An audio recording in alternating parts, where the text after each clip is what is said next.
The UN was founded when interstate conflict, wars between countries, was really the most dominant feature of war. Then that really transformed into civil wars as made the most prominent form. And actually the UN has been very successful in preventing interstate war, which are almost not existent anymore.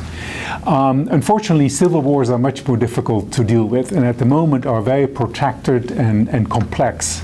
And in a way, the traditional instruments of the UN, mediation, facilitation, and peacekeeping, are much less effective in these situations, and partly because of the complexity of these conflicts. And a couple of things have changed. The what?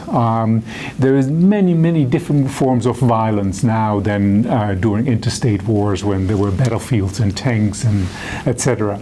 The why. There's a much more multidimensional factors that are driving the violent conflict as opposed to a more one-dimensional cause that was driving usually a lot of the wars during the Cold War, for example.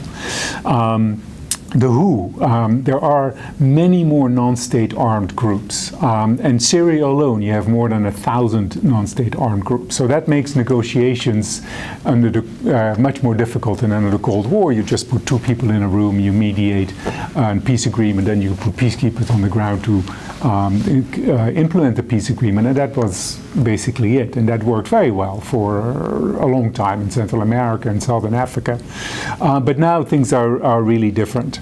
And then also the where has been changing. It's much more urbanized, and conflict is much more in urban situations, which also means that the civil population is much more vulnerable, and the victims often involve a large percentage of civilians.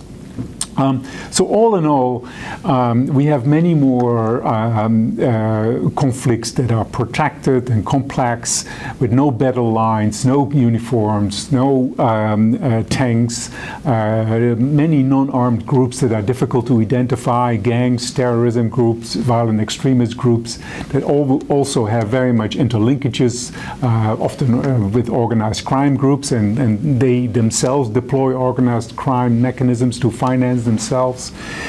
So again, the traditional tools of the UN have become much less effective. On top of that, the UN has become itself a target, which is also something which really changed over the last 2 decades. Since the bombing in Baghdad in 2003, the blue flag protected us up to that point. But after that, the blue flag has become a target. And we have seen bombings in Algeria, Nigeria, Iraq, Afghanistan, Pakistan. So this is really we need to take into account these changing environments to a considerable extent to be more as effective or more effective than we are.